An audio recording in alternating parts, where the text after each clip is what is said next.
It's taken until episode 15, but the NFL is just about back with my friend PJ Glasser. I'm Joe Malfa.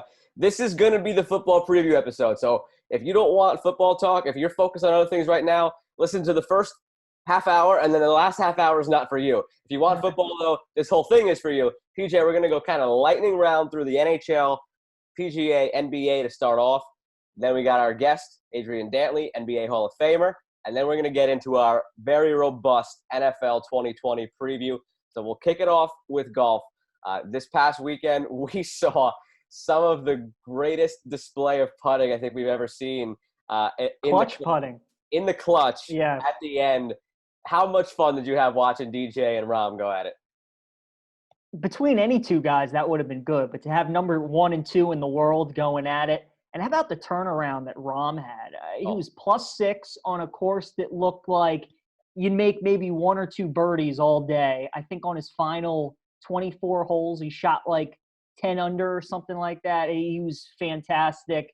And he took the lead. He posted a number. DJ knew he had to get to 4 under. And to have that putt on 18 and to drill it right in the center of the cup. It was unbelievable. It was pretty damn impressive, man. And it's great to see DJ get back to his old form right at the time when he needs to. He's got the Tour Championship this week. He got the U.S. Open in a couple weeks. He obviously got Augusta in November. DJ is rounding out to form. Ron's still playing really well. Rory McIlroy was in contention for much of the tournament. He's starting to work his way back.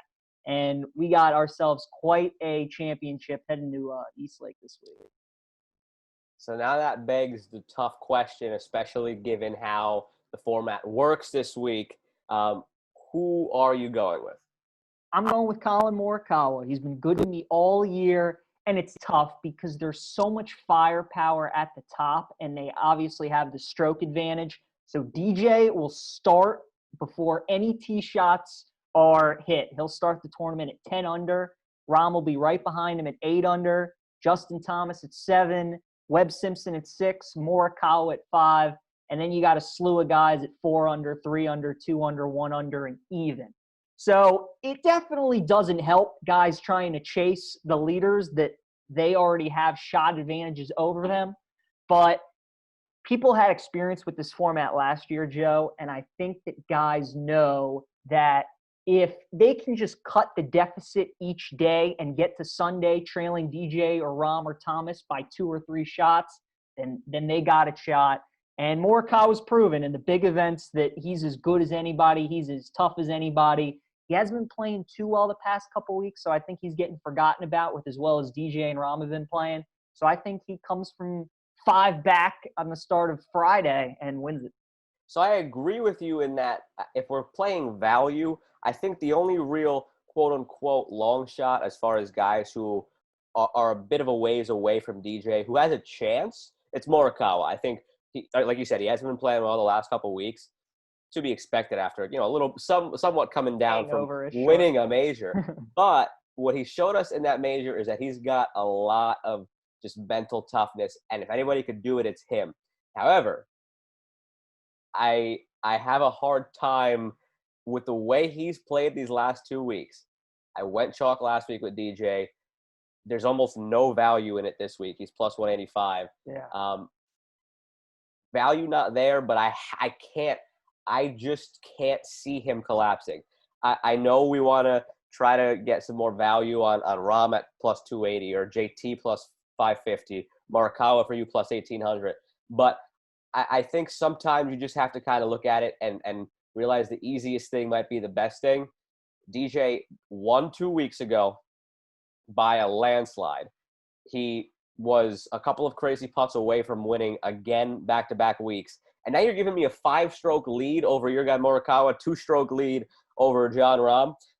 I've got to go with DJ. I think the battle between he and Rahm could be fun throughout the weekend, but you get a stroke lead with a guy who could feasibly have won 2. Yeah. I'm sorry. Yes, I keep thinking about Morikawa with you being that he's your pick. You got a 2-stroke lead over Rahm, and you won 2 weeks ago. You should have possibly won last week. I have a hard time. Value not there, but I have a hard time going against Joe, here's how highly Vegas thinks of Dustin Johnson. You have more value in picking the Thunder to win a Game 7 tonight than you do of picking Dustin Johnson to win a golf tournament. That's how good he is right now. Again, if you think DJ is going to win, nobody's going to blame you for picking him. But take some value because there are, Rory, Daniel Berger, Morikawa, Xander Schauffele. There's so many top 10 players in the world that are strokes behind that you can get a lot of value. But again, to chase down DJ and Rahm is going to be a tough And look, I'm not going to tell you how to spread your money around because I don't want you showing up at my door because I lost you money. But this is one of those weeks where if you really think DJ is going to win, like I do, you put $10 or however many zeros you want to add to that, or whatever you want to change the 1, 2 in front of it. But on a base level, if you're playing with the funds that you and I are playing with here, if you want to put $10 on DJ to win your $18.50, if you really think DJ is going to win this week of all weeks, it's not a bad week to, if you're content with dealing without that $18.50 in your pocket, and it's what I'm personally doing. I'm putting the $10 on DJ, and then I'm sprinkling the 18.5 on Rahm. I don't think anybody else comes up. I think it's between DJ and Rahm. I'm putting the $10 to win $18.50 on DJ. I'm putting $18.50 on Rahm. So if DJ wins, I break even. If Rahm wins, I get that much more. That's just kind of the way I'm looking at it this week. Just dealing with some. And I love the new format because in the past they had the FedEx Cup standings and then the tournament itself. And guys were playing and they were like, do I need a birdie on this hole to, be coming first or second? Now they just put everybody at a level playing field. They know where they stand in the tournament. It created a lot of fun last year, and it should be a lot of fun again, especially with the top 3 players in the world, the top 3 in the tournament. So it'll be a lot of fun. But at the end, for me, it's DJ, it's Rahm. I don't think anybody else comes up to them. They're both playing stellar golf right now. We saw it on display. Hard time picking against either. Now, I said lightning round. We already spent way too much time on PGA than I wanted to. So we're going to the NHL. And after a very exciting first round, the second round hasn't really had it. All the 4 series at one point or another were all 3-1. Vegas did not close out. They're 3-2 as we sit right now. Dallas and the Avs. Dallas did not close out. It's 3-2 Dallas. They are looking to close out tonight. Then in the East, the Lightning closed out over the Bruins, and we're still waiting for the closeout for the Islanders over the Flyers. I guess the best way to kind of tackle this, do you see any of those 3 teams that won in Game 5 completing the 3-1 series comeback? I guess if you were to pick one, the logical pick would probably be Colorado. Philly, I do think has a chance to force a Game 7. If Carter Hart plays really well and they get some timely goals and they don't blow a 2-goal lead in the last 5 minutes, then they have a shot at forcing 7. Vegas they're the more talented team. I was stunned Vegas didn't close it out last night. It was a backup goaltender in for the Canucks. The final shot total, Vegas doubled them up on shots, but they just couldn't find the net. It was ridiculous. I was watching it, and it was I haven't seen Vegas like that in a bit in the playoffs. They've been out like crazy. Yeah. Do you have the stones to bet the under in the Avalanche Stars game? 6? God, no. I'd if there was somewhere offering the prop, I'd bet the over for the first period the way these teams have played. I mean, the over has cashed in that series in every game with more than 80% of the third period still remaining. That's crazy. It's crazy. And the other day, 5 in the first from the Avs. Like, anybody who bets the under in that series right now, you're probably a civilized human being. You probably live in a house that has a toilet. Take the money that you were going to bet on the under and just go flush it, because that is the equivalent of what betting on the under is right now in that series. And now that I've said that, expect a 2-1 grind it out. I was just going to say. Tonight. But no, I do not have the stones to bet the under in that series. I agree with you. I think the Avs of the teams most likely to complete the comeback. I think they played better than the Stars throughout just about every game of the series. The difference is the Stars play so well with a lead, the way they clog the neutral zone, and they've been able to get the lead sometimes just by complete pure fluky plays. The one game where Radulov, the goal hit him in the puck hit him in the shoulder, bounced over the shoulder of the goalkeeper and into the net, and he's looking up ice towards his own goal, trying to find the puck, not realizing he just scored a goal to put his team up. So they've had a lot of puck luck, but the Avs have played better. And I think that of the teams, they're the most likely to complete the comeback. Don't sleep on the Flyers. Alain Vigneault led 2 separate 3-1 series comebacks when he was with the Rangers, once against the Penguins, once against your Capitals. So he's done it before. He's probably saying the same thing to those guys in the locker room, that it's doable. But I think the Islanders have played better. Just got to kind of get out of their own way late in the game. They kind of got in their way a little bit. Probably should have won it in overtime too.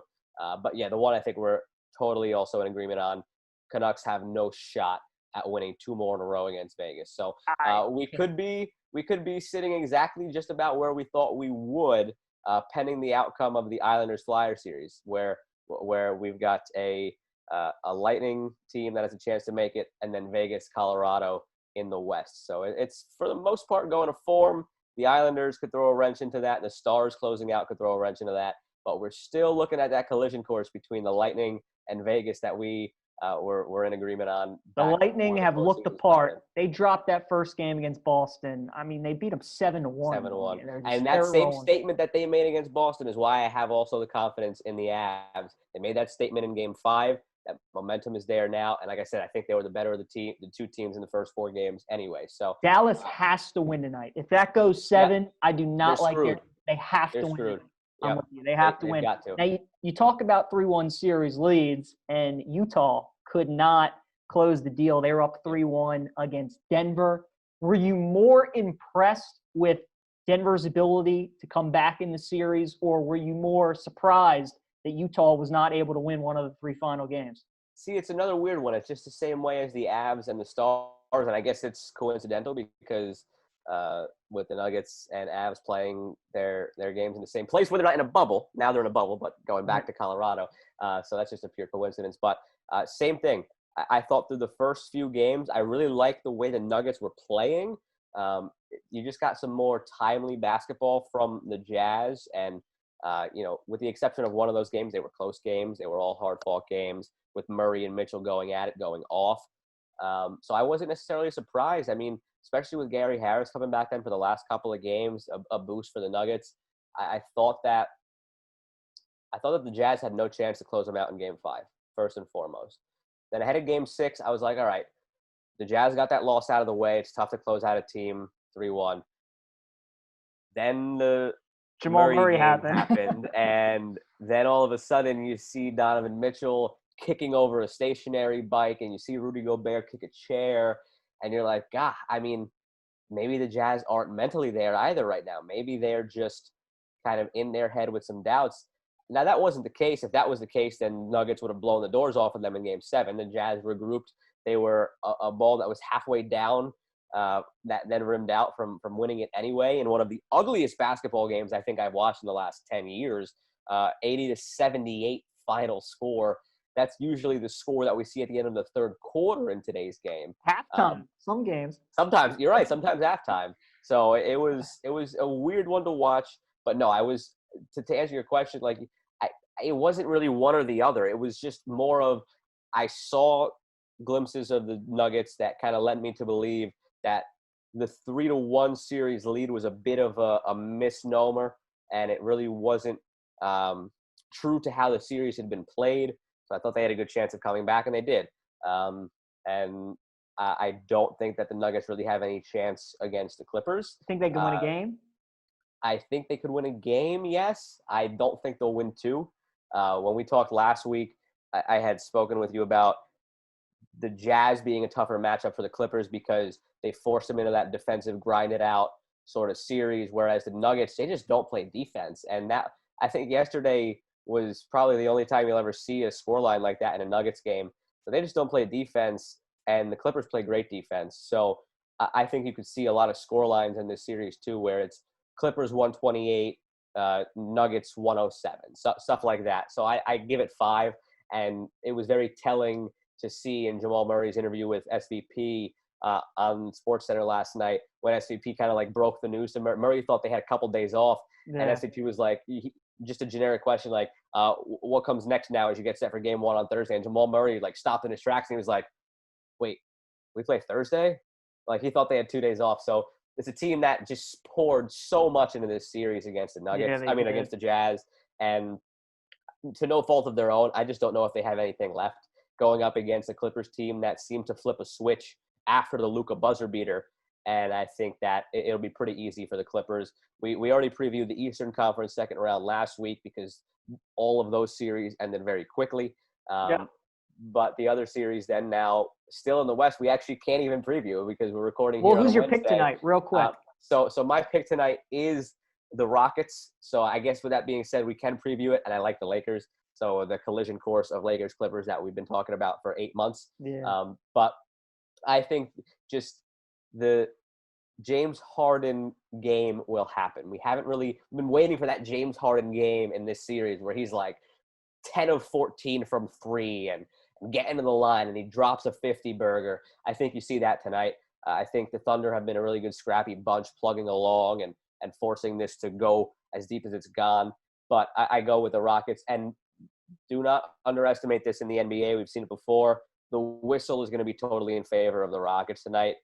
Tell me that the league would rather see, Nerlens Noel and Dennis Schroeder and Chris Paul and the Thunder going up against the Lakers than seeing James Harden and Russell Westbrook take on the Lakers. So I go with the Rockets tonight. Westbrook needs to show up. He has not been Westbrook great. needs to stay on the bench and just get out of Harden's way, I think. I saw a tweet the other day that Game 6 was the most he's helped OKC in a playoff game in a long time. That's pretty funny. Yeah. But he needs to stay out of Harden's way. He just needs to be his Batman to his Robin to his Batman. Let the Batmobile. Just don't even try to be the Robin. Just stay out of the way. Just don't mess it up for everybody. Let Harden cook.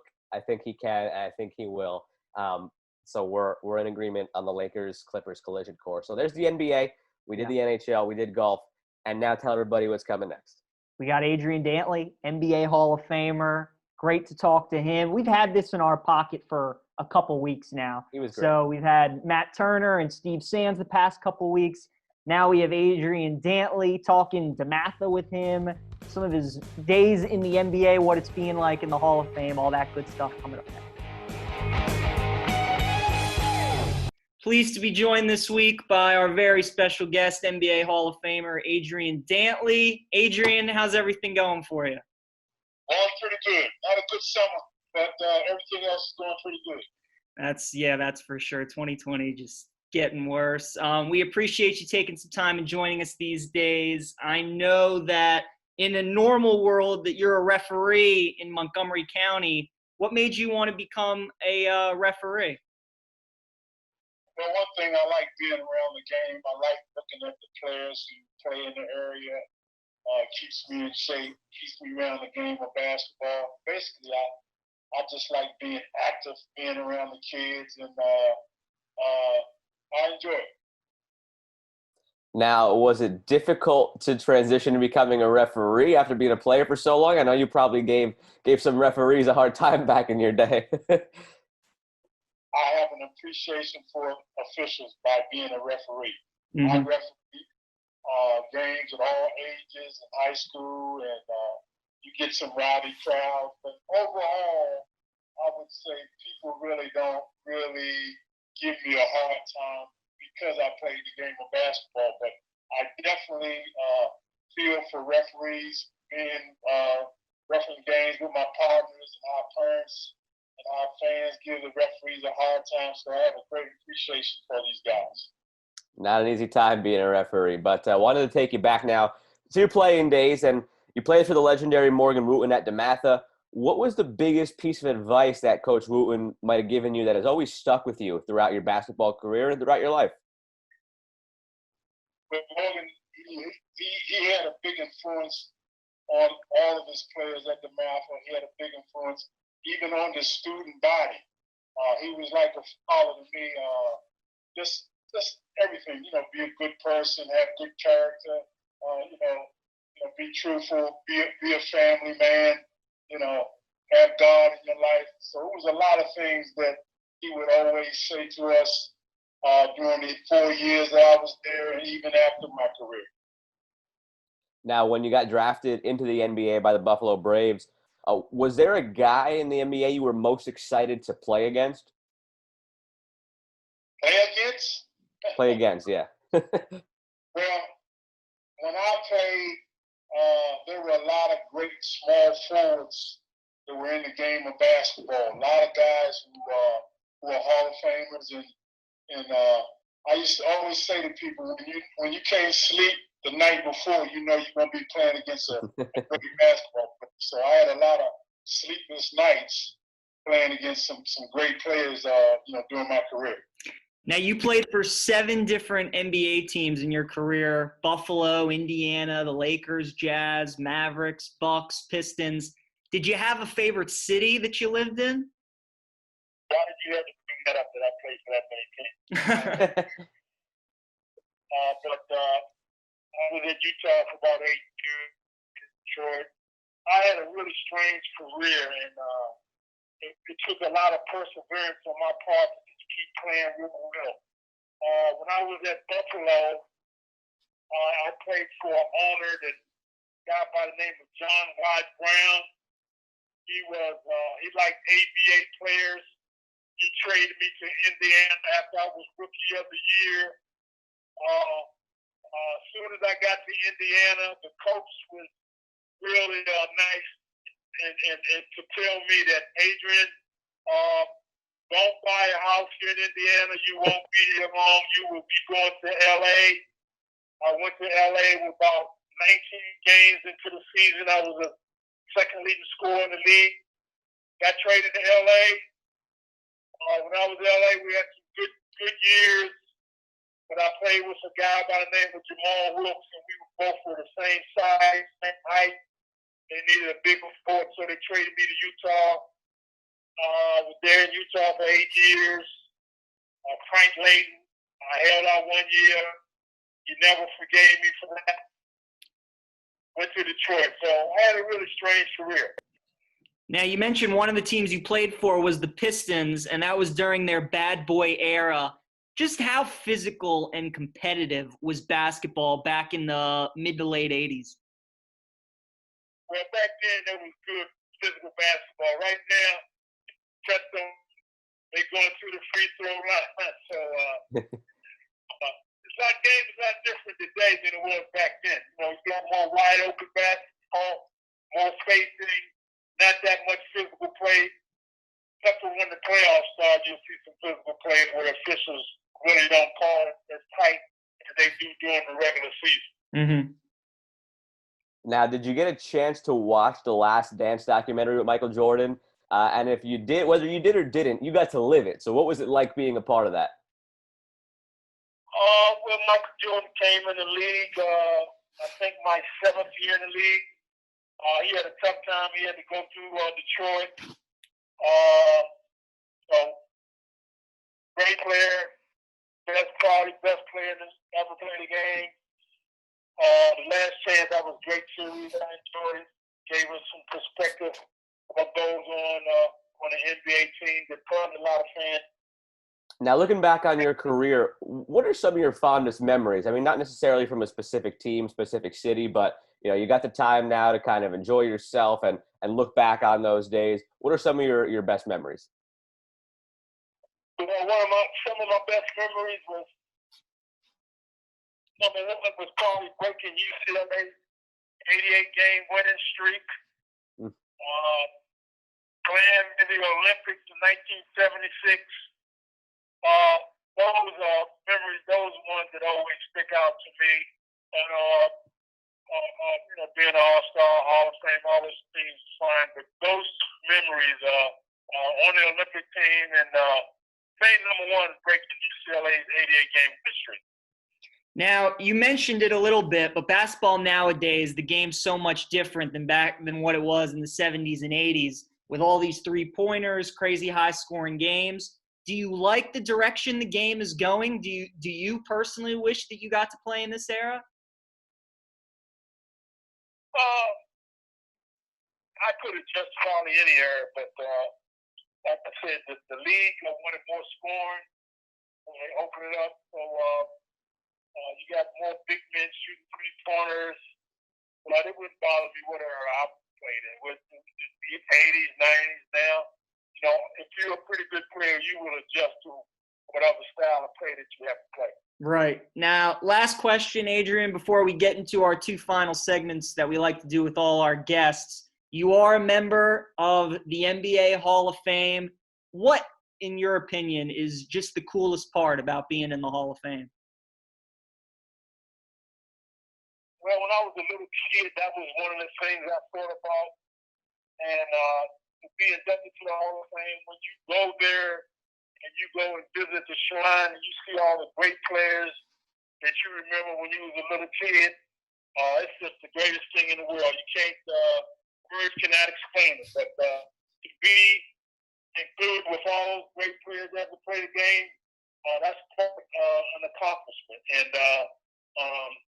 I'm glad I'm in there. Now, as we mentioned, as PJ just mentioned, two segments we like to finish up with all our guests. First one's called the Swift 7. It's just 7 rapid-fire questions. First thing that pops into your mind, just let it rip. And the other one is a trivia question. Not too hard. We're not gonna hurt you on that one. PJ's got it for you coming up in a minute. But first, the Swift 7. Number 1, which career destination was your favorite? Destination where I played? Yeah. Probably Utah. I had a great time in Utah, believe it or not. Hope you didn't go to the Pizza Hut that that Jordan had in the documentary. What was your favorite arena to play in? My favorite arena was always love coming back to Washington and playing in New York. All right. Who was your favorite teammate? My favorite teammate? I had a guy by the name of Ron Boone. He was a great player in the ABA. He took me under my wings when I was a rookie for my second year in LA. Became great friends with him. Great friend with him right now. He was like 10 years older than I was, so good teammate. But I had a lot of guys that I got along with. 4, what was your favorite pregame meal? My favorite pregame meal was I always ate at 12:30. Chicken, rice, and a vegetable. I always wanted to go into the games real light. If I got real hungry around 5 or 6 o'clock, I would eat a piece of fruit. That was it. Okay. What's your favorite sport other than basketball? Oh, that's a tough one there. I really didn't like baseball that much, but I've gotten into it. I really like it during the playoffs, but it always still will be football. Okay. Who is your favorite player currently to watch in the NBA? I like watching Curry play. He's probably one of my favorites. I enjoy watching playing. Okay. And then I know you really haven't been watching too much basketball since his return yet, but maybe from what you saw in the regular season, do you have a pick this year of a team you like to win the title? I've been watching the games a little bit lately. I still think the Clippers are going to win. Okay. Yeah, I agree with you. All right, Adrian, last thing before we let you go, as Joe said, we have a trivia question we like to do with all our guests, and we think we got a good one for you that relates to you. So we'll give you 90 seconds. You get 3 strikes to try and get the correct answer. Joe will put 90 seconds on the clock for you after I'm done reading you the question. So your question is, during the 1976-1977 season, you won Rookie of the Year, and you were on the NBA All-Rookie team. Can you name 3 of the 4 other players who were on the All-NBA Rookie team with you? John Lucas. That's 1. Scott May. Scott May's 2. Chris Butler. No, not him. Armand Hill. Nope. Deion Douglas. Nope. No. Richard Washington. No, not Richard Washington. I don't know. So the other 2, you got Lucas and Scott May. The other 2 were Ron Lee from Phoenix and Mitch Kupchak from the Bullets. Yeah, I gotta forget that. He was on my team with me in the Olympics. He was a teammate on the Olympic team. Yeah. Well done. You got those 2 pretty quick. So, Adrian, we appreciate you joining us. We know you're busy. Thanks for taking some time with us and talking some hoops. We appreciate it. Thanks, guys. Take care. We have a better summer next summer. Yeah, Of course. so you Thank as well. you. Take it easy. That was Adrian Dantley, NBA Hall of Famer. Joe, our first Hall of Famer that we. I was just gonna say it's not often you get to talk to a Hall of Famer, and that was something to hear. Just how special it is to be in the Hall of Fame. What a credit to him too. I mean, a journeyman pretty much. He's been on 7 teams, but made his name in Utah. Was so good though for so long, so reliable. And you hear him when it's all, being able to be in the Hall of Fame and seeing his name amongst all the great players. It's cool hearing him talk about Michael Jordan a little bit as well. He played on those bad boy team with the Pistons. So it was nice of him to join us and get to talk to him. Yeah, I'm trying to picture him like refereeing, the youth game now. It's just it's an interesting one too. Funny, he refereed one of my pickup games that I did when I got out of college. He did. And he walks into the gym and I'm like, you Adrian Dantley? He's like, yeah. I'm like, all right, well, just go easy on my team tonight if you could or whatever. So, no, it was pretty cool to have him ref our game. Joe, you've been saying it all show. It's time for the NFL preview. The last week we have without NFL games for hopefully up until February. Let's hope. Yeah, hopefully. So as we did with MLB, we'll go through division winners, playoff predictions. We'll give out our awards for MVP, Rookie of the Year. Expanded playoff predictions. Yes, then at the end, we'll give our betting and team that we like prediction. Each week during football season, we're now going to hand out our best bets. Yes, that is we'll go through a couple college of things, football and NFL. Couple of things that, have been staples in our pods. We've had the Where Would You Go, Joe? We've had the trivia. Now, building on that, we're going to have our weekly picks, our weekly bets, and then we're going to see as the season goes how we want to kind of work the fantasy aspect of it, if we want to give sleeper of the week, bust of the week sort of thing. But there will be a few more kind of staples of the show weekly with the NFL, and it's just so great to have football back, PJ. We're so close, a week away from the open. And I've got 2 fantasy drafts tonight.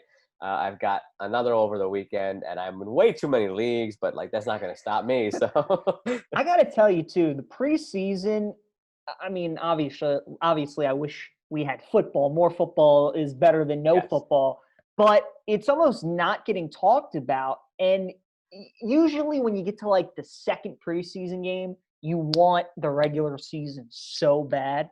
And since we haven't had a sniff of it yet, it's like, all right, one more week, and then they're gonna throw out the 18. Exactly. It's so weird. We're going from nothing to having it all at once, and the real thing. That's like part of the reason why I think like the ratings for Hard Knocks haven't been as great this year, because usually we have the buzz like, oh, we got preseason on Thursday, preseason on Friday, Saturday, Sunday. Monday is usually an off day, and then we've got Hard Knocks on Tuesday. Let's see what happened from a different perspective in those Rams and Chargers games. So between the competition of going up against, Game 7 last night, Nuggets, Jazz, nobody was watching Hard Knocks over that. So, but that just kind of goes to the whole thing that's so weird right now. It's so eerie. It's back in a week. It is back in a week, not Hall of Fame game in a week. It is Thursday night, season opener, Super Bowl champs in a week. So it's back though. It's back, and we're gonna pick it. We might be wrong, but we're gonna get into it. So division winners, AFC East, your division: Dolphins, Bills, Jets, Patriots. Who's taking home the AFC East title? It's got to be the Bills for me. I don't understand. Maybe it's the Cam Newton effect. I don't know if they're overrating that. Maybe it's a Belichick effect. Maybe they're overrating that. It doesn't make sense to me that the Patriots over-under right now is 9. Is it really? Well, it's 9. And let's not forget how many guys on that team opted out, how many important guys opted out. So I don't see them being a threat. The Jets are going to be a just colossal dumpster fire this year. There's going to be the bright spots with Darnold and with Joe Douglas starting to really build the team and stuff like that. But the injuries are already setting in. They have no receivers. The defense is missing Jamal Adams and C.J. Mosley. So they could be bad, like 4 or 5 wins bad. The Dolphins are probably also going to be 4 or 5 wins bad. The Patriots, I think, are 6 or 7 wins bad. I really don't see them really contending. But the Bills have a great defense. They have a nice running back stable. They have Stephon Diggs now. the thorn in their side is they have Josh Allen, but I think he can manage them enough with the defense, with the running game, to come up with 9 or 10 wins and win the division. And also just in the same way that the Patriots have kind of reaped the rewards of the AFC East being so bad, now I think this year the Bills can reap the rewards of the AFC East being so bad. We had Dan Orlovsky on, and he talked about the Ravens will be really good. The Chiefs will be really good. He thinks the Steelers have a chance to be good. And then the Bills. He said they're a team that they don't beat themselves. They play great defense. It'll all come down to Josh Allen.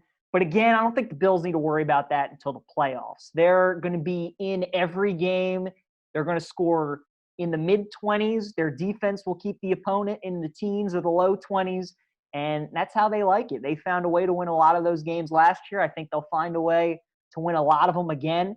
And like you said, Stephon Diggs is going to be huge. They essentially bring back their whole offense, and now you add one of the top 10 receivers in the league, which is only going to help Josh Allen. So I think it's the Bills' division to win. AFC North, I think, is going to be the best division in football outside of the NFC West. Ravens, Steelers, Browns, I think are all chance to be playoff teams. The Bengals, too, I don't think people should be talking about them in the breath with the Jaguars and all that. Joe Burrow being a rookie obviously hurts, especially this year, not getting OTAs and preseason reps and all that stuff. But they do get A.J. Green back. They get Jonah Williams back.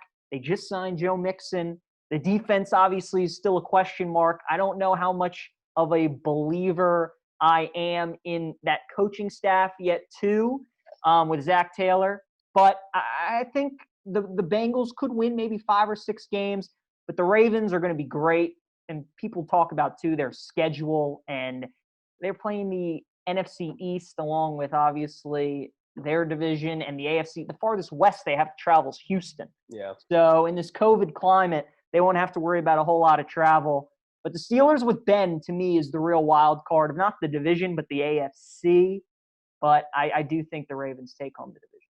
So I agree. I think it's the Ravens division to lose. You're probably looking at another 12-4 or 13-3 season for this team. But the Steelers will be very good and very competitive this year. Big Ben, it's just a matter of what does the elbow and the arm look like. Reports are that it's good. I don't believe that till I see it, because what are they going to say? His elbow sucks and we're going to suck again? No, like they're going to say his elbow is good, even if it's not. So we'll wait and see first on that. But if the elbow is truly good, between Juju, between their other just really good allotment of receivers, the drafting of Chase Claypool, let's not sleep on James Conner at running back, Benny Snell, Anthony McFarland Jr. They have a lot of talent on offense. And for all the talk about that offense, let's not forget this defense was top 5 in the last league. year. Yeah. They're a top 5 defense in the league. It's back to like steel curtain Steelers defense of old.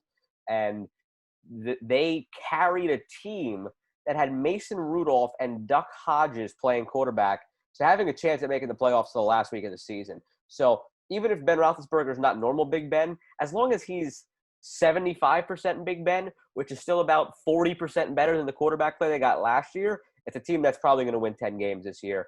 And they're in the playoffs for me. We'll get to that later as we get through our whole playoff picture. But the Ravens win the division. The Browns-Bengals, though, I'm not as high on as you. I think it's going to be tough for Joe Burrow.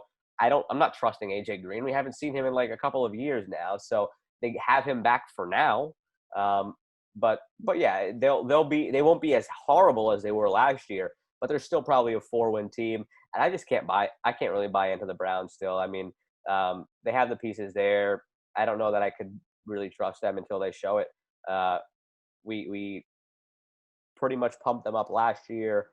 We, meaning just generally the football public, after they got after the Odell Beckham Jr. trade. Yeah. It never came to fruition. I don't know how much I trust Kevin Stefanski as a head coach. I thought that was a questionable hire for them. So I kind of see them still as a 7 or 8 win team. But I do agree that it's the Ravens division by all means to lose, and the Steelers are going to be a force to be reckoned with that defense again this year. Nobody benefited from the extra postseason team, adding that 17 than the Steelers did. They've shown the last 10 years they would have made it the most of any AFC team. So that definitely helps them. And then Mike Tomlin, he is an automatic 8-8. So right off the bat, at least. So right off the bat, you know you're getting at least 8 wins. You would think if Ben's healthy, that's good to get you at least 2 or 3 more. So I'm with you. I think the Steelers would be really good. AFC South is the only division winner we do not agree on. Jaguars, just put them in the trash can. Jaguars are going to win 2 games, 3 games at most. They're playing for Trevor Lawrence. Texans, yes, they're playing for Trevor Lawrence and Dabo Sweeney, I think. I don't think they're getting Dabo. I don't know that they're going to get him, but I think they're playing Doug Marrone to just kind of be the, they're going to go 3-13. Yeah. He's going to get fired. It's a given. He'll ride out the season. That's it. They emptied the cupboard for him. Now it's just going to be a question of if they have Trevor Lawrence, can they pull Dabo away? I don't know if they will. Shame. I don't think that they will. But I just want to plant that seed so it's something to revisit, You can plant it. I'm picking it up out of the ground and throwing it 20 yards downfield. But the AFC South, Colts, Titans, Texans, you got to all figure will be beating each other up, kind of be 8, 9, and 7. This is going to be one of those stereotypical years, I think, where you're really not going to know who wins this division till like the last week or two, because it might take 8-8 or 9-7 to win this division. It's going to be one of those type of years because those 3 teams are going to cannibalize each other. I'm not as high on the Titans this year. I know they have that kind of aura around them from the run they went on at the end of the year, but we saw the Jaguars make that run in the AFC title game, and what happened after that. We saw the Jets 09-10 do that, and then it kind of faded. So it's a team that plays good defense, runs the ball well, and they got hot at the right time. But let's not forget who they were for just about the whole year last year, which was a team that treaded water around 500, won a lot of close games that, just regression to the mean and just from a probability standpoint, don't know that they're going to win all those close games again. And they're going to be in those close games because just, again, the way they play, where it's defense and running the ball, they're going to just inherently be in low-scoring close games. Don't know that they're all going to go their way again. I don't know that Ryan Tannehill can play as nearly perfect as he did last year until he proves it again for another year. So I think there's a major pumping of the brakes that has to be done for the Titans. I'm not saying they can't win it. I do, as a matter of fact, have them in the playoffs again. More on that as we go along. But I don't think they're this kind of force to be reckoned with giant that we kind of saw get hot from weeks 15 through the AFC title game first half. With that being said, again, in a tight division, they could very well win it. I like the Colts. The Texans still have their issues defensively, offensively. I mean, what are you doing after trading DeAndre Hopkins? I personally think David Johnson could be a really good workhorse for them. He just wasn't really used well in Arizona. And I think, just the fact that Bill O'Brien's going to want himself to not look like an idiot, I think they're going to ride David Johnson as much as they can. So, he'll be good. Brandon Cooks in that situation. Let's not forget that he's a really good receiver, too. They still have talent. But Deshaun Watson, I think, can only do so much. And I think they probably hover around 8-8, 9-7 as well. The Colts, for me, are the most complete team. Defensively, they're improved. Offensively, best offensive line in football.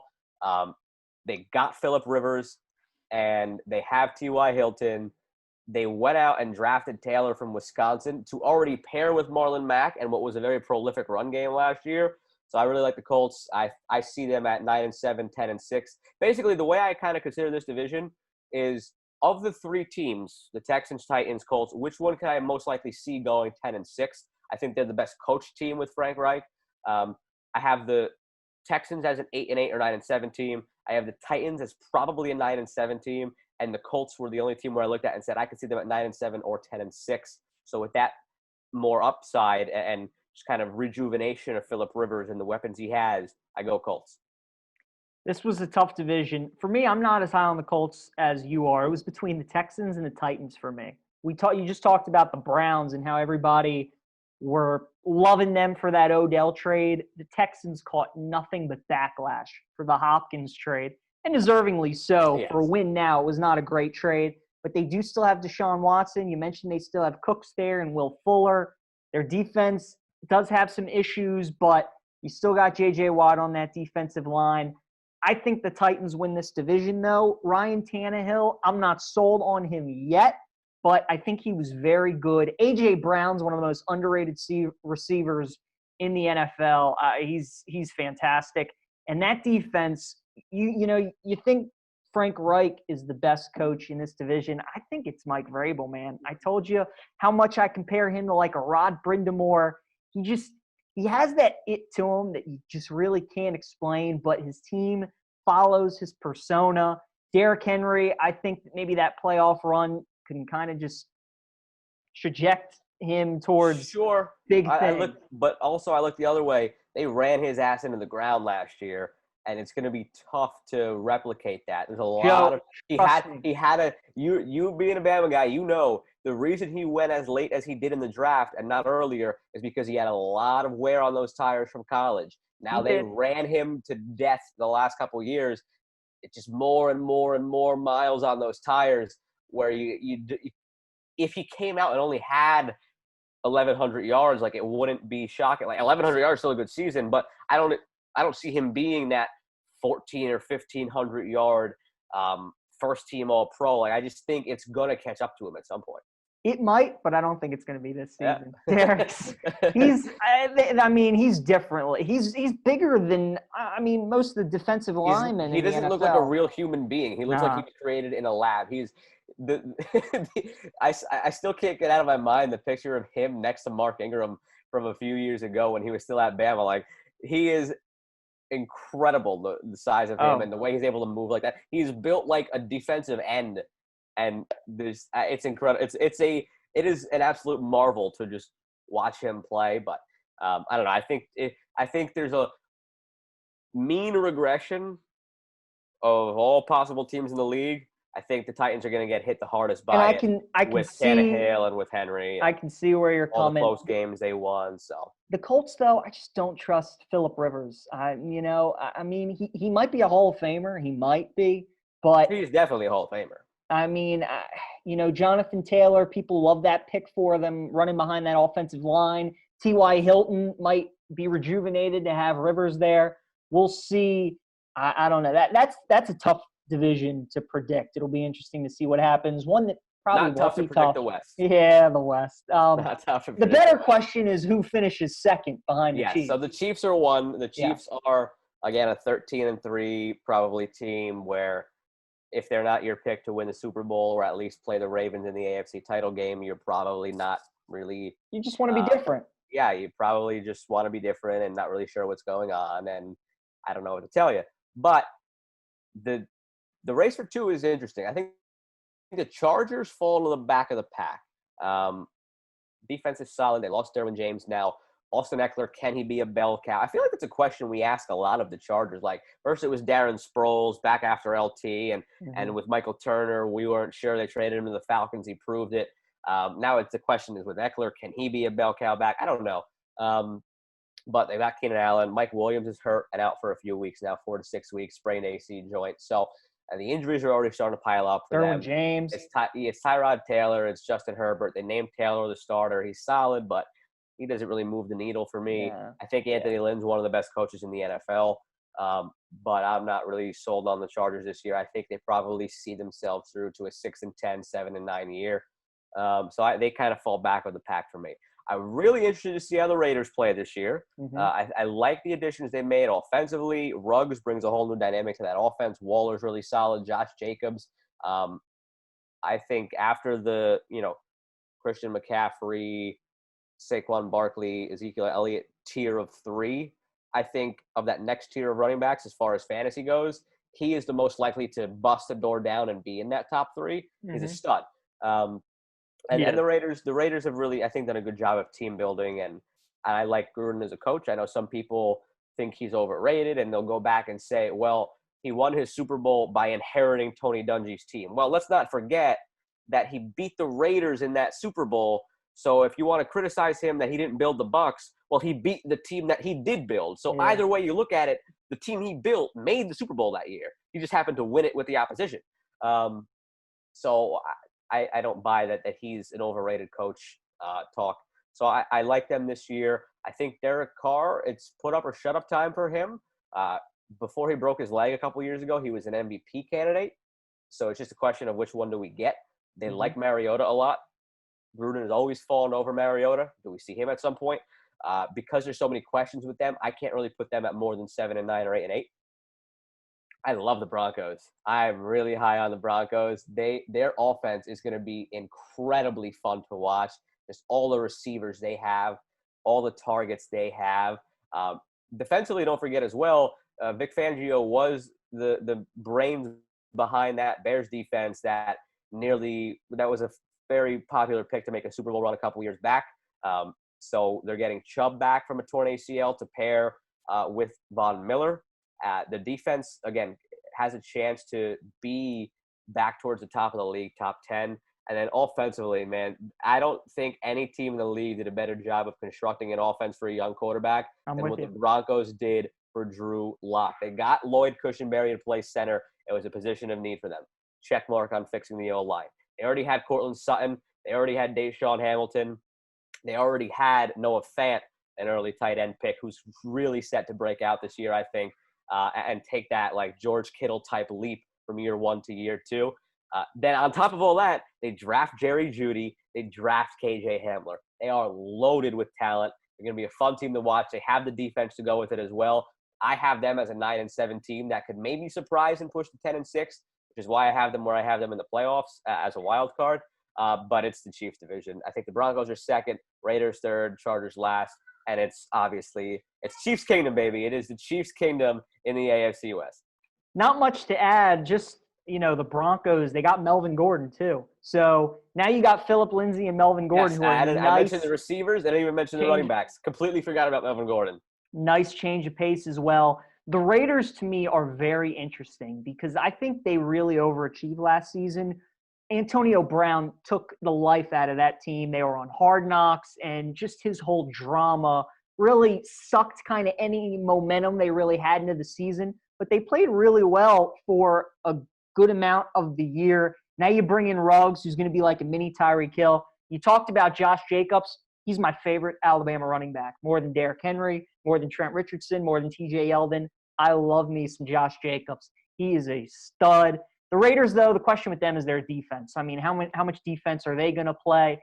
Now, the Chargers, if they had Derwin James, I think had a chance to be a really good defense, bringing Chris Harris over from Denver. But with the QB situation, we saw Tyrod last year on the Browns, or 2 years ago on the Browns, and he's a quarterback who doesn't take chances. Yeah. And Herbert will take chances. And when Herbert comes in, he's going to get exposed to be 2020 version of Mitchell Trubisky. But that's a story for something down the line. Right. And you mentioned they lose Mike Williams, which is just huge because he takes so much of the pressure off Keenan Allen. Hunter Henry's good, but he can never stay healthy. So plenty of question marks around the Chargers. I'm with you, though. After the Chiefs, it's the Broncos. They have a chance to be good. But Kansas City, I mean, look, they paid Mahomes, so he's going to be healthy. They paid, so he's going to be happy. Chris Jones, they paid. He's going to be happy. You still got Kelsey, Hill, Watkins, Nicole Hardman, and Clyde all of that. Clyde Edwards-Helaire. Yep, it's unbelievable. It's going to be the new Brian Westbrook for Andy Reid, who just also got a new contract for 6 years. So, I mean, everyone's happy. They're hungry still. They're in a perfect situation. Yeah, they're going to be dangerous. It is birth of a dynasty with the Chiefs. If I told you real quick before we go to the NFC, if I told you in the next 5 years, over under 1.5 more Super Bowls, would you take the over or the under? 5 years. Ooh. I'd lean under. I'd lean over. I think they've got 2 of the next 5 in the bag as well. So it's going to be fun to watch. We'll see if this year was one of those 2 and they go back to back. But now somewhere that never happens as far as going back to back is the NFC East. Seriously. We're still waiting for a repeat division winner, and I don't think this is the year for it either. The Eagles took it last year. They're already starting with injuries. You don't know what's going on with Alshon Jeffrey. You don't know. I mean, every year it seems Deshaun Jackson has some soft tissue, too fast for his own good, especially getting up there in age. At running back, Miles Sanders, does he take that leap? We don't know. Are they a possible landing spot for Leonard Fournette? We'll see. More questions than answers for a team that is still trying to be in a Super Bowl window after having just won it. I mean, Carson Wentz is great, but I just don't know. I hate the narrative around him being injury prone. I wouldn't be surprised at all with him if we see what we saw with Matthew Stafford, where at the beginning of Matthew Stafford's career, he had a couple of different injuries that affected him, and it was like, oh, he's injury prone, and then he went on to have the longest streak after Eli Manning because he had a back injury last year, and he still wanted to play, and they held him out. So I mean, he played every game in the regular season last year. He had a concussion in the postseason. He tore his ACL weirdly on a contact play. Yeah. Going back. He's had a couple of little back things that have been, not related to anything. So it's just a bunch of different things where I don't buy the thing that he's injury prone. And I think hopefully he kind of pulls a Stafford and proves everybody wrong on that. But besides that, the Washington football team is horrible. The New York Giants are pretty bad as well. The Washington football team could probably steal a game here or there just because their defensive front is going to be nasty. But for them to even get to 5 wins, I think would be pretty remarkable this year. Can you name their second best receiver? I can't. Yes, actually I can because I wanted the Jets to draft him and Antonio Gandy Golden. There you go. But I think it's going to be a long year. Them and the Giants, it's the Cowboys and Eagles. It's just going to be a long year, man. Like I don't know how you can really put any faith in either of those teams to do anything but maybe crack the 5-win mark. So it's an easy division. It's Cowboys, Eagles. The Eagles have the injury issues. Cowboys are loaded, man. I mean, the defense is a problem. They're going to have to just kind of outscore every team they play. And I wouldn't put it past them to do that, to put up 35 a game. Dak is in a contract year. Yes. I mean, he signed the franchise tag, still looking for that big deal. So he's got that to play for. He just missed a 5,000-yard season last year. He has Cooper, Gallup. They added CeeDee Lamb. Blake Jarwin is a major upgrade, now rising into a more prominent role over Jason Witten, who should have been in a retirement home last year. And I think Witten being there was holding Jarwin back because they had so much respect for Witten, they didn't want to give Jarwin more reps. Right. You bring in Mike McCarthy, who I'm not personally high on as a coach, and think that winning only one Super Bowl and getting to only one Super Bowl with Aaron Rodgers and that Packers team is an underrated failure. But he still has a good pedigree, and he could still be that jolt they need to take it to the next level with Jason Garrett gone. Everything's going well for the Cowboys, I think, offensively. It's just a matter of how many points do you give up defensively to mean how much stress are you putting on Dak Prescott? Does he have to score 40 a game to win? Does he have to score 28 a game to win? But either way, they strike me as a 10-6 or 11-5 team, and the division's theirs. Dallas's offense might be the best in the NFL behind Kansas City. He just mentioned all their weapons. It might be better than Kansas City. It might be. Just because I think of with the Chiefs, Edwards-Helaire is going to be dangerous because of how he catches the ball out of the backfield. And there's nobody on the Chiefs who can run the ball the way Zeke can run the ball. So in a given week, you don't know if the Cowboys are going to come out and say, yeah, we're going to throw for 500 yards on you, or if they're going to say, all right, we're going to actually give it to Zeke 30 times for 200 yards in this game. So just because they could keep teams so off balance like that, where teams can dare the Chiefs to run on them and just deal with the pass, still probably not going to go well for a defense. But because the Cowboys could keep teams on their toes like that, I wouldn't be surprised if we're questioning week 8-9 if the Cowboys are maybe a better offense than the Chiefs. Well, you mentioned the balance, but that's to me what makes the Chiefs better is because they're going to pass and you still can't stop it. True, that's a fair point. Which is what makes them so dangerous. I couldn't believe CeeDee Lamb, though, dropped to Dallas. I thought when he got to San Francisco at 13 and they took Ayuk over him, I could not believe that. But Dallas is the beneficiary. They get CD to go along with Gallup and Cooper. Their defense, I mean, they got good young linebackers, Jalen Smith, Leighton Vander Esch, DeMarcus Lawrence is still there. Their cornerbacks are going to be the issues, though. They lose Byron Jones to Miami. So, like you said, their passing offense is going to throw for a lot of yards, but their passing defense is going to give up a lot of yards. This division is almost like which team is going to limp their way to the title because you don't fully believe in any of them, but the Cowboys on paper just are so talented. Now, the NFC North is an interesting division. So, yeah, The we Packers, disagreed on one. We disagreed on one division in each conference. yes, And this is our NFC disagreement. This is our NFC one, and the Packers so quietly went 13-3 last season because Aaron Rodgers wasn't flashy at all, threw for 1 or 2 touchdowns a game. Aaron Jones was really the star of that team. He was fantastic. And Jordan Love, drafting him first overall, when you're the Packers, you're a game short of the Super Bowl and you take a backup quarterback in the first round, which obviously did not sit well in Titletown. Their defense is going to be really good again with the Smith brothers up front who aren't related, Zadarius and Preston. And then their back end, their secondary, Jair Alexander's excellent. The Vikings, Dalvin Cook, I mean, I had that guy in fantasy last year. He was fantastic.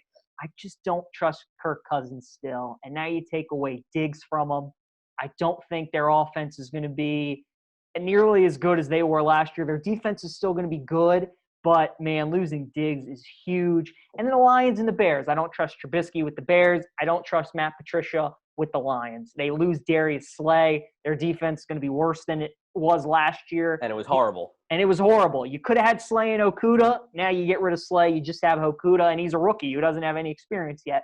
You think he's going to be very good, but you don't know. The Lions' offense will be fun to watch. It will because Marvin Jones, Galladay, you add Swift to go with Kerryon Johnson. You talked about Noah Fant. Hawkinson was his college teammate who also got drafted in the first round that year. He could be very good. Lions will score a lot, but they'll give up a lot. The Bears won't score a lot. They won't give up a lot. And then the Packers and the Vikings are kind of a combination of the two, but I trust the Packers offense more than the Vikings. And that's why I give the nod to the Packers. Yeah, I think, we talked about the kind of regression from the Titans that I see this year.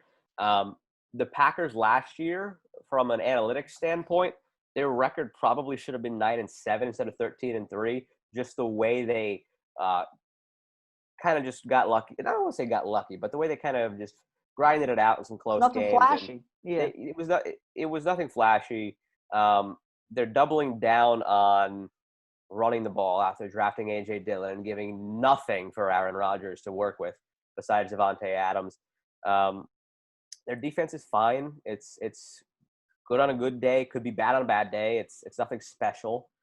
But I have a tough time, as quietly as they went 13-3, I have a tough time giving them a record similar to that again this year. I think a lot of the close games they had last year, a lot of the games they were lucky to win against bad opponents last year. It comes back to bite them this year. And I'm much higher on this Vikings team, I think, than you are. I don't think Stephon Diggs is as great as you say he is as far as being one of the top 10 receivers in the NFL. I think he's very good, but I think Justin Jefferson comes in and replaces him without any issues. And I think just kind of the issues that Diggs had personality-wise, clashing with Kirk Cousins and stuff, I think Jefferson could be an upgrade at the end of the season looking back on it. The offensive line, it's okay. Could be better. Adam Thielen last year was hurt, and that really cost them offensively, and they still had a really good year and made the playoffs. Having him back healthy is huge. Justin Jefferson steps right in for Stephon Diggs. Dalvin Cook, healthy, one of the best in the league. Alexander Mattison, one of the best backups in the league, where, from a fantasy standpoint and from a regular game statistical standpoint, if Cook goes down, Mattison, I think, comes in kind of like Latavius Murray with the Saints and just kind of picks up the slack. They just got Yannick Ngakoue, so as one Terp leaves, another Terp enters, and they've got the bookend pass rushers with him and Daniil Hunter. They have one of the most underrated players in the NFL in Harrison Smith at safety. Corner, it's set. Linebackers with Barr and Kendricks, it's set. They kind of tick off all the boxes. It's just a matter of, being in the area, seeing the team, covering the team. It's just the stigma of Kirk Cousins. Like, which Kirk Cousins is it? Is the guy who fades in the big moment? Is it a guy who puts up really good numbers? But I think all in all, they have enough to be an 11-5 team this year. And the Packers, for me, are a 9-7, 10-6 team who I do still have in the playoffs. But it's the Vikings division for me this year. And then there's nothing to add for me for the Lions and the Bears. Exactly what you said. The bottom two of the division, they have plenty of flaws, and there'll be a couple of easy wins for the Packers and the Vikings throughout the year. Maybe the Lions offense gives them the odd upset here or there, but that's about it. Well, the most intriguing division is the NFC South Yes. because Tom Brady going to the Bucks, Gronk follows him. Their offense with Godwin now and Evans, you added LaShawn McCoy, and their defense young and hungry, a lot of good players under Bruce Arians too, which I think is the right coach for Tom and that situation for Tampa. You still got New Orleans, who might be the best team on paper when you look at offensively and defensively with what they can bring out on both sides. Atlanta, I mean, they can put up numbers offensively with anybody. You add Todd Gurley now to go along with Matt Ryan, Julio, Calvin Ridley. Their defense has always been the big question mark. Deion Jones is a good linebacker.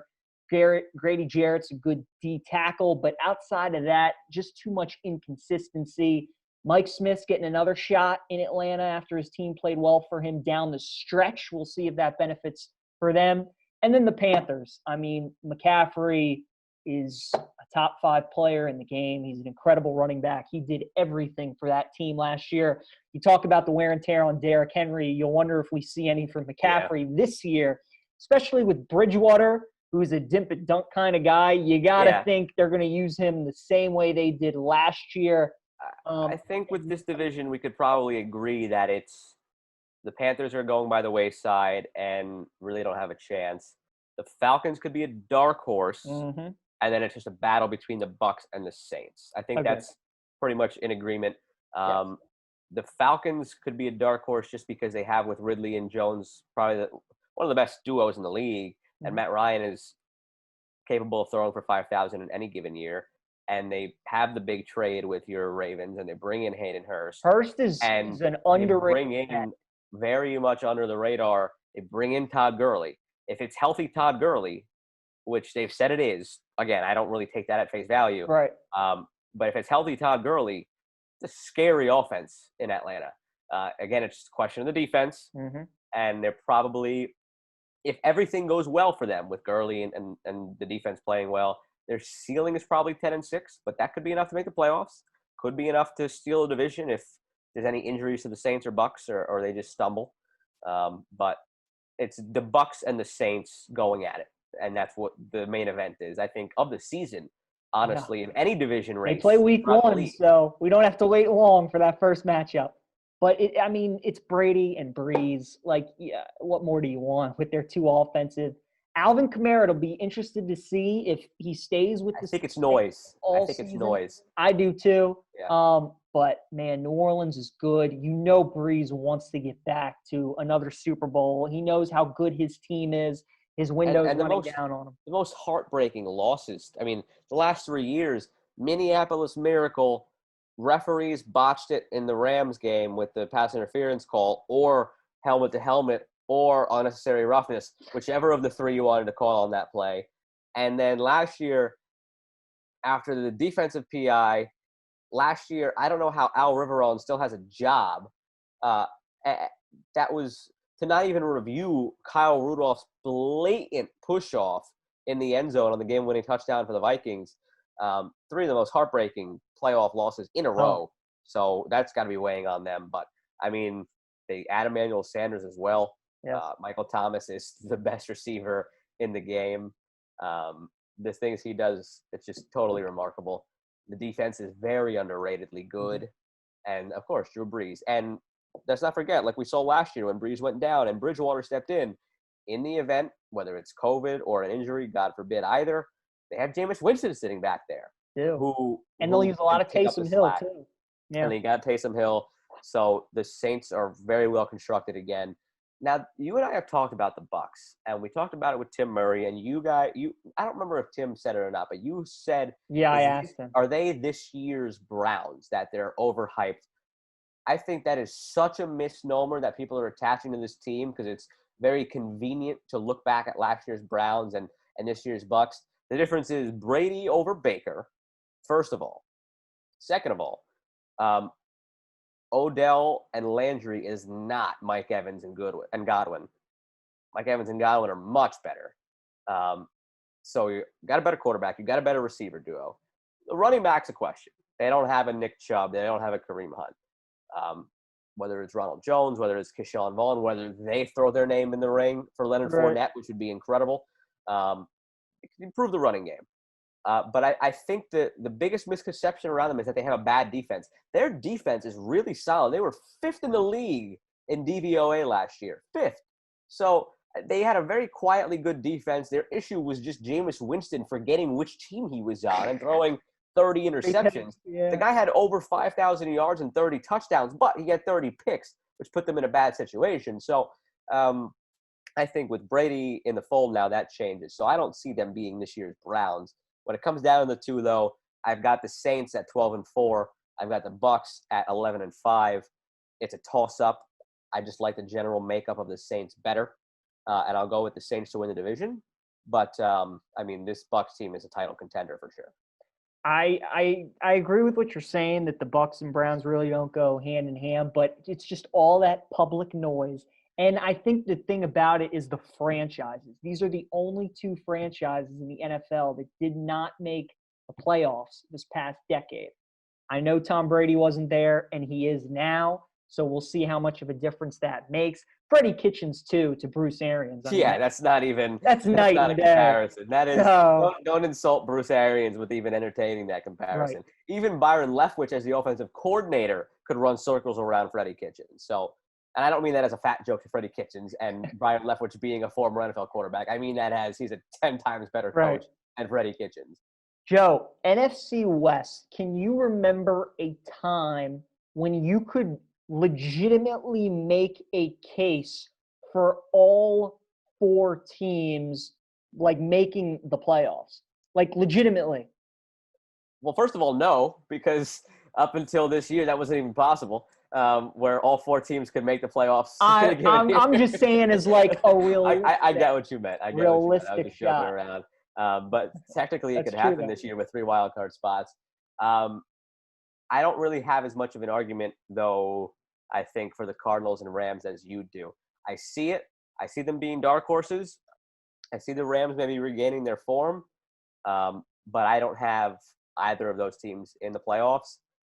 The Cardinals are going to be fun. Their offense is going to be incredible. DeAndre Hopkins and Kyler is going to be such a fun pairing. It's going to be great to watch. Kenyon Drake, what he proved to be last year, finally getting away from Adam Gase. And Larry Fitz gets to be a number 2 for the first time, which is going to be deadly.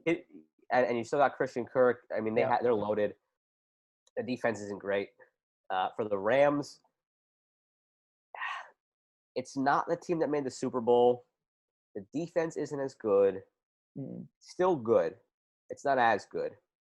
From a receiver standpoint, losing Cooks, or I mean, they voluntarily got rid of Cooks and whatnot, but no Cooks means that kind of the 3-headed monster at receiver of Cooks, Kupp, and Woods is no longer.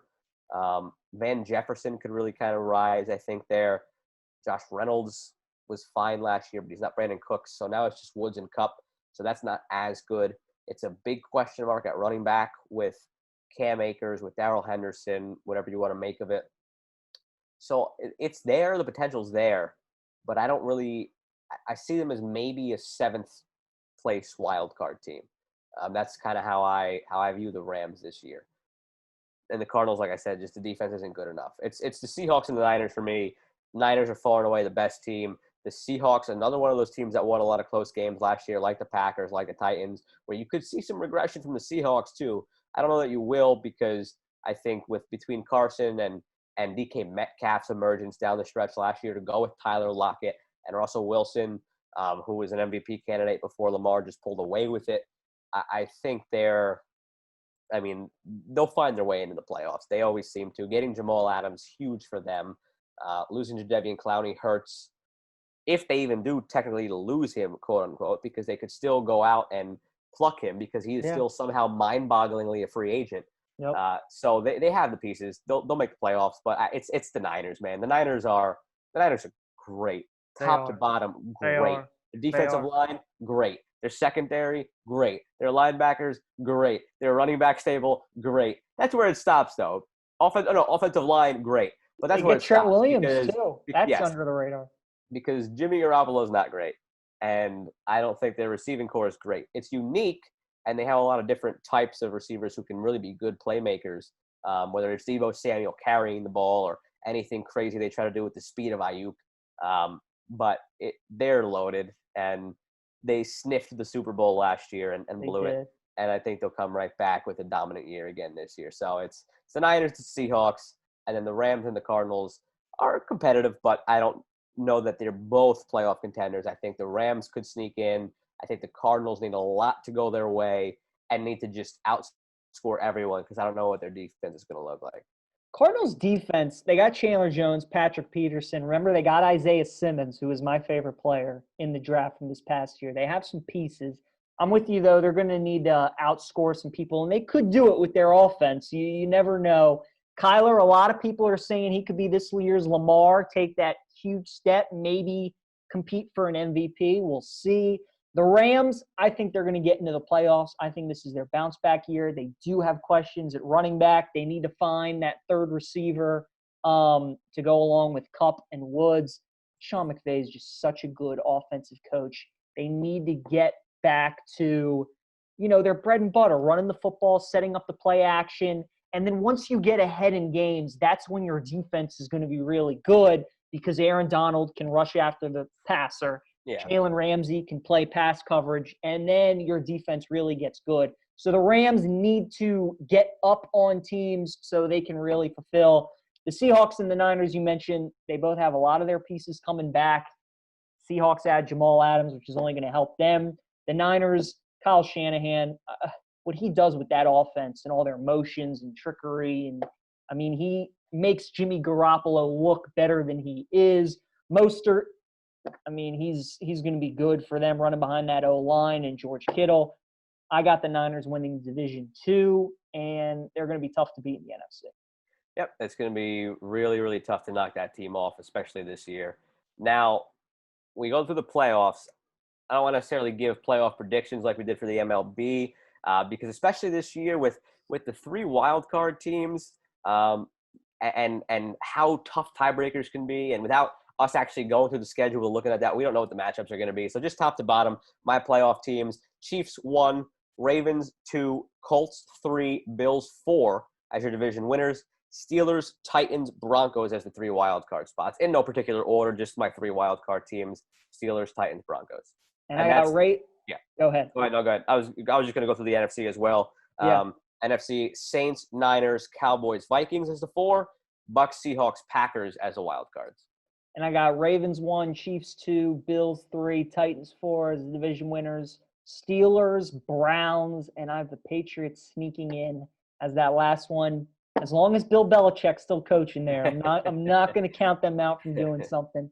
NFC: Saints 1, Niners 2, Packers 3, Cowboys 4, and then Seahawks, Rams. I think the NFC West gets 3 teams in there, and then the Bucks rounding it out. Joe will get through our awards here, and then the betting and teams we like. Your MVP is who? My MVP is Dak Prescott, and more on him with my best bets. He threw for almost 5,000 yards last year. The team wasn't that good. But this year I see the Cowboys as a possibly, like I said, 11-5, maybe if they're good enough, 12-4 team. If that's what they are, then he's got a chance because he's going to put up the numbers. My bold prediction for this year is Dak gets over that 5,000-yard mark. He was right there last year, and they added CeeDee Lamb, and they bring in Mike McCarthy to be the head coach. So I think he gets over that hump. I think the touchdowns are there. I don't see – okay, Mahomes and Lamar are obviously the guys, but you could almost get kind of sort of how there was Jordan fatigue and LeBron fatigue as far as the voters go. You could maybe get Lamar and Mahomes fatigue, depending on how their seasons go, where they've seen it, they know what it is, and it just kind of is what it is, and they know that they'll be back to being MVP candidates next year and might just want to kind of give it to a guy like Dak in the meantime. So it's not a chalk pick with Lamar and Mahomes leading the way, but I like Dak. And I like Drew Brees. I think after the whole flag statement, Sean Payton had to do some damage control, bring that team together. I think they're rallying behind him. when you have Mike Thomas to throw to, Alvin Kamara, Jared Cook, you mentioned they added Emmanuel Sanders. If Breeze can stay healthy, that team's going to score a lot of the points. And with the division they play in now, facing the Bucks twice, the Falcons twice, that's 4 games where he's likely probably going to be in a little bit of a shootout. And playing in a dome where you don't have to worry about weather, like Dak, I think Breeze is going to put up monster numbers. Offensive player of the year, I'm going Russell Wilson. You mentioned him and Lamar were really neck and neck until Lamar pulled away for MVP. Russ is just so good. Maybe the most underrated player in the NFL. He does so much for that team. His escapability, his accuracy while throwing on the run, his ability to rush the ball. He's great, and I think he's going to put up a lot of numbers for the Seahawks. Yeah, so my thing with Offensive Player of the Year is they don't always succeed, but they try to give it to a non-quarterback.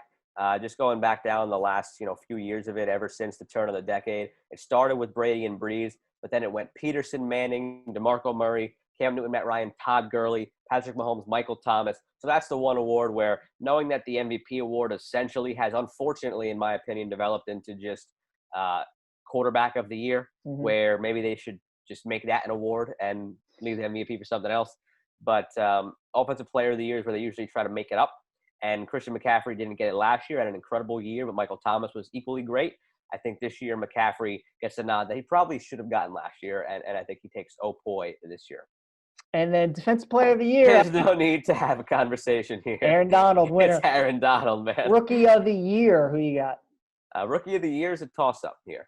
So I had a tough time going Burrow as the QB just because I think QBs are at a unique disadvantage this year without the offseason being the way you wanted it. So I like a running back that can plug and play. It's a running back that Andy Reid has compared to Brian Westbrook, who is his favorite player of all time.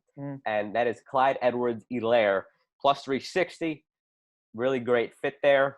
I like him to take the Rookie of the Year this year. Now, my dark horse for value, and PJ, you'll be happy to hear this. My dark horse for value is actually J.K. Dobbins with your Ravens. Because they came out and said Mark Ingram's a starter. For them to even come out and make that distinction means that it wasn't a lock, because J.K. Dobbins has been turning heads in training camp. And with the way that offense is run with Lamar and the option, J.K. Dobbins fits it like a glove. He's plus 2,800. I think if either Ingram had some sort of injury or if just Dobbins played incredible football and won the job outright, he'll have ample opportunity to leave his mark this season statistically. Dark horse there. Edwards-Helaire, though, is the pick. When Ingram was hurt for that playoff game against the Titans, you see how much their running game suffered. That's why they got Dobbins in the second round. And like you said, he's been running that offense at Ohio State for 3 years. He knows it well. He's going to fit in so well there. I do like that as a dark horse. But Joe Burrow, it's tough not to go with the quarterback. Tua's not going to start. Herbert's not going to start. Love's not going to start. Burrow's the only rookie that's going to start.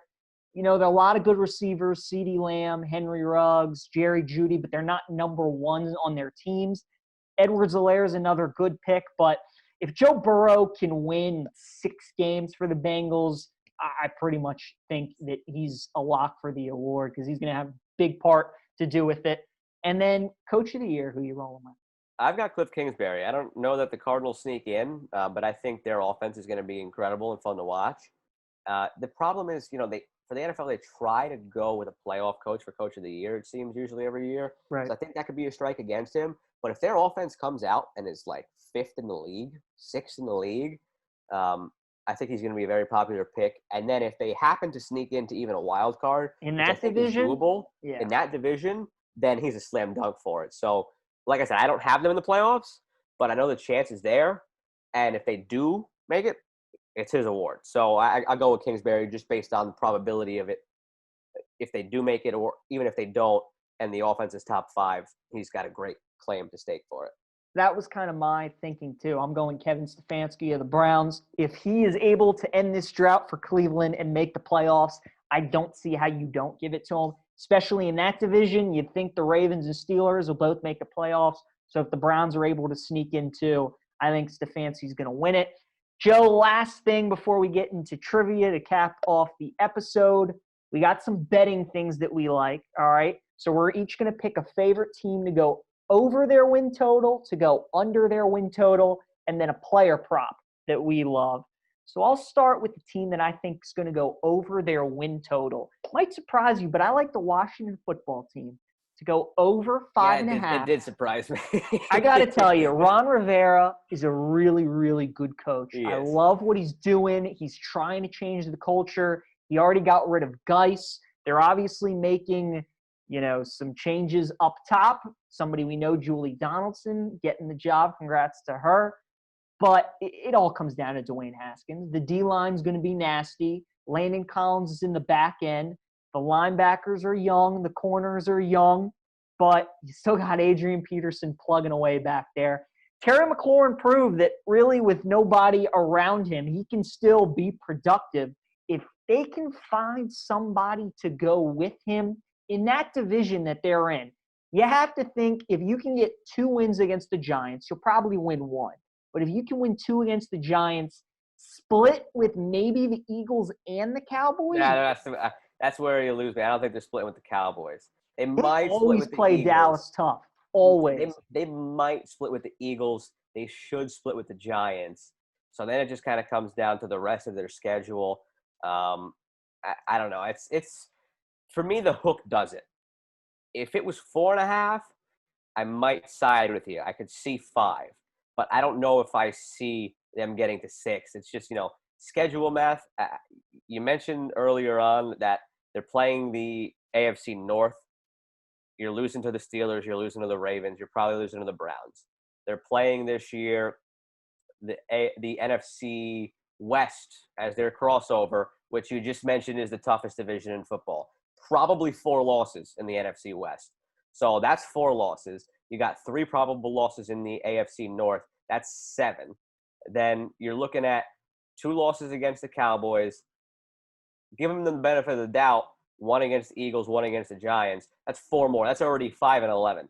Right there, giving them the full benefit of the doubt against the Eagles and the Giants. I'm already at 11 losses, and that's not even counting their 2 similar division finishing opponents in the Lions and the Panthers, which they'll probably be favored in. They are on the road, I believe, against Detroit, home against the Panthers. So they'll probably beat the Panthers, especially with the whole Ron Rivera thing. But the Lions, we mentioned as a team, that's going to be a very dangerous team, even though they're not great. So at best, giving them a split with the Eagles, split with the Giants, winning both of those like division finishing opponents against the Lions and against the Panthers, and then stealing 1 from the Bengals, that only gets them to 5. So I don't. The NFC West, though, although all those teams are better than them, Joe, when you got to travel west to east, it is tough. And with no fans there, look, we joke, but Washington doesn't have any fans. That's true. So if there's one team that's going to maybe feel comfortable in this setting, it could. No, you make a good point. So we'll see what happens. Who do you have going over there? I, for the win total, have the Vikings. I mentioned that I really like them to win the NFC North. Their total's only 9. So at worst, you're getting a push, in my opinion. Even if they don't win the division, they're a wild card team. I think you said you had them as a wild card team as well. So at worst, you figure that means they're winning 9 games. If they're going to make the playoffs, they're probably winning 9 games. And their total's 9. So you're at worst getting a push and getting your money back. But I see them as probably an 11-win team this year. So being that I have them not only 1, but 2 games ahead of their total, and it would only yield a push worst case scenario, I really like the Vikings in that aspect this year. And then on the flip side of that, for the under, you are higher on the Patriots than me and still have them barely sneaking to maybe a wild card, whether it's 8-8 or 9-7. 9-7 is the absolute ceiling, I think, for this Patriots team if everything goes right. And their total is 9. Same thing like the Vikings. No hook. So if they reach their ceiling and get 9 wins, same thing. Push. You get your money back. So I like that aspect of it. And again, I don't see them even getting to that point. I see them as a 7-win team. So I go with the Patriots as my favorite team to go under the win total. That's scary, though. 9 almost seems like really like that high. Like, what Yeah. does Vegas Yeah, know? I did think about the Washington football team being my under for the same reasons that I just laid out as I was going through. That would have been funny actually to have them as your over That and would for have me to been. have it as the under One of us would have because been like I right. said, the best mental gymnastics I can get to is 5 wins, which is an under. And that's giving them the benefit of the doubt in most cases. So See, the thing, though, is that especially with this season, it's not about who you play, it's when you play them. So True. Washington could get a really good team, but if a star has COVID or whatever, you never know. I'm going with the Eagles under at 9.5. They ever since the Super Bowl, Vegas is so high on the Eagles, and I don't get it. They have a lot of talent. I understand. We've already talked about Carson Wentz and his injury problems, even though you think he gets a hard time for it. But even if he does stay healthy, you talked about the receivers, the inconsistency with them.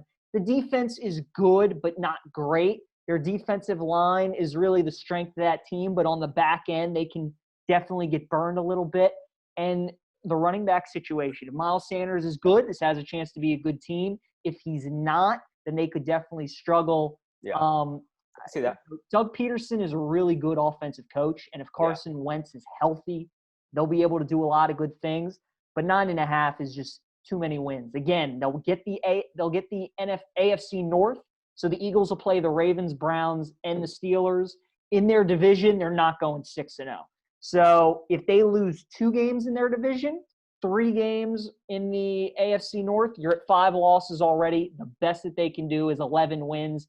You got to just get 2 more losses somewhere else, and I think And they play do they play the NFC West as well? they do. If the they Redskins do, play, yeah. there So you go. yeah. So they play the NFC West as well. So that is tough. I can see that happening for sure. I got them right around 9 wins, so that's not a bad one. Now, real quick here before the trivia, player props. I gave you a 2-for-1 here.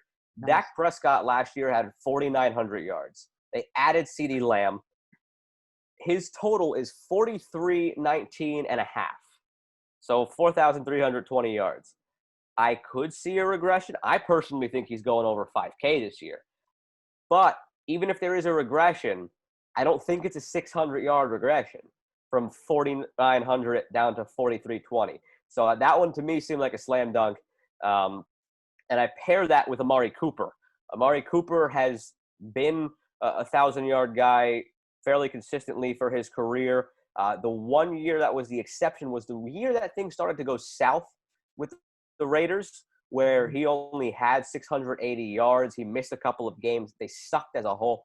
But then the following year, through 6 games, he had 280 yards through 6 games with the Raiders. In 9 games with Dallas, 725. So even in that awkward, tough year where he got traded after 6 games, thrust into a new offense, he still made it to 1,000 yards. Last year, he was at 1,200 yards.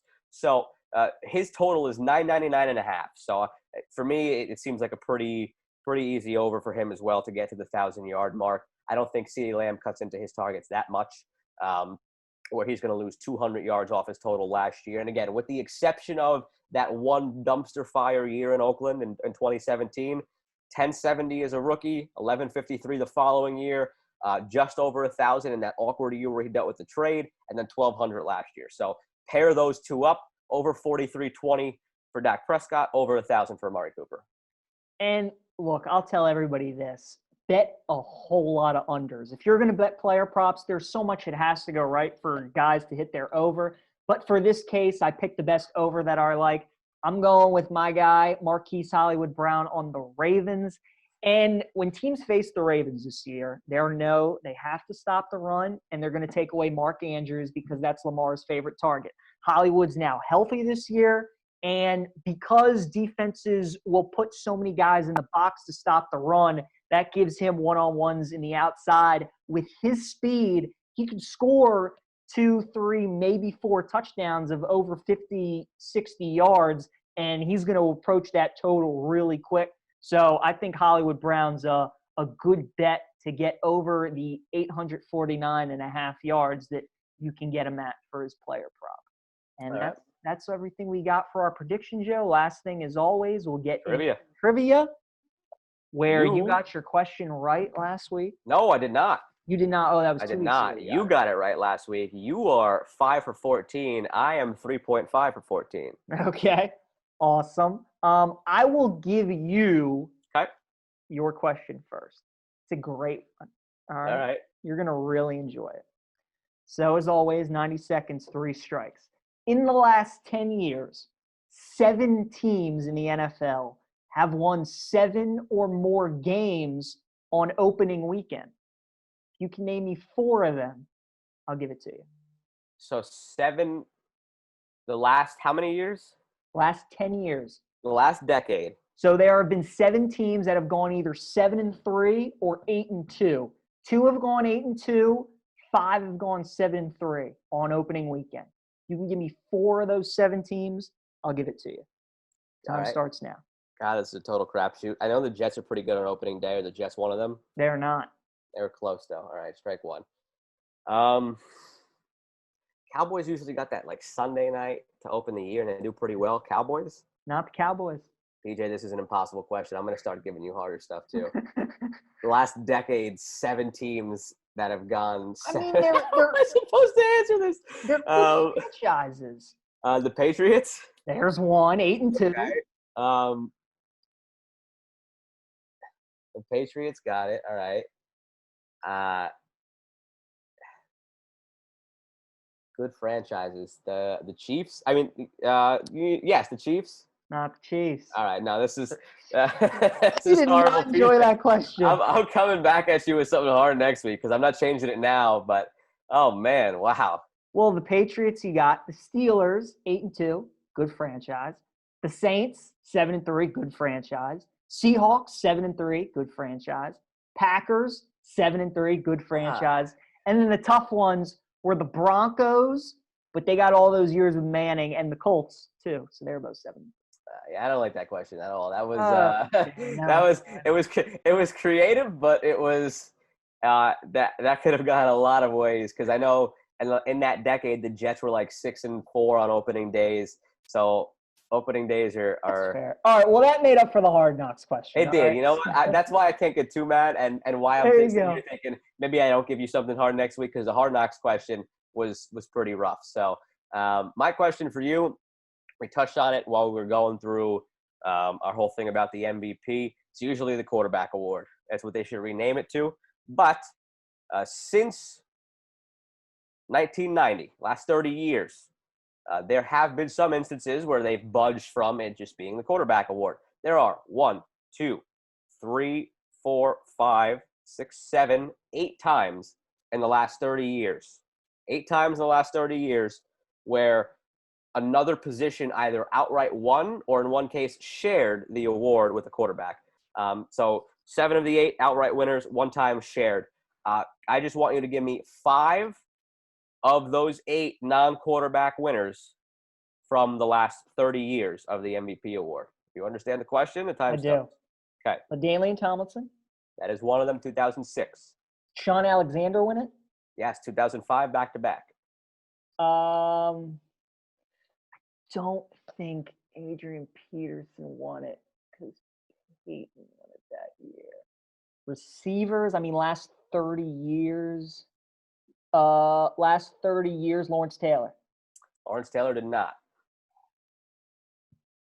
I mean, it could be. You did just miss it. He was 1986, so you were on the right track, but he was 1986, so you missed it by 4 years. Strike one. Ray Lewis, only one defensive. Ed Reed, only one defensive.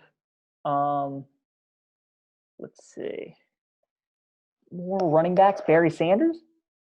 Barry Sanders is the shared one in 1997 with Brett Favre. So there's 3. 2 more to go. You got another 40 seconds, and you still have 2 strikes to work with. All right. Jerry Rice is just. Last 30. Emmitt Smith. Emmitt Smith, 1993. You need 1 more. You got 20 seconds. You got 2 strikes. All right, Jerry Rice. No. Okay. So let's see. 15 seconds, 1 strike. It's gotta be 10 seconds. Running back. It's probably not right, but I'll go Terrell 4, Davis. 3. Terrell Davis at the buzzer, 1998. You had 1:28 on the clock. 1998 Terrell Davis. No. Were there any receivers that won it? There were no receivers, and that was kind of the point of the question. It's either the quarterback award or it's the running back award. All 8 of the non-quarterbacks since 1990 are running backs. You mentioned him. Adrian Peterson won it? He did. You should be glad that you still got the question right, because you would have hated yourself. Yeah. You were right in saying that he was around Peyton. Peyton was the year after. 2012 was the year Peyton missed with the neck. 2012 was the year that Peyton came back from the neck. His first season back, and it wasn't as great. And then he went off with Was the Chris Broncos. Johnson another one? He is not. So you got the 5. Right. AP was one of the ones that you missed. The other 2 that you missed, going all the way back into the 90s, Thurman Thomas in 1991, and then Marshall Faulk in 2000. Greatest show. Those are the 2 you missed. That was a good one. Yeah. It Terrell was a Davis, gettable one. that was a some gettable pull. one, PJ. I apologize. It was tough because it is a crapshoot week 1, but some good teams were on that list. So I'm like, maybe Joe will stumble into a couple, but I guess. Yeah. All right. 3.5. Okay.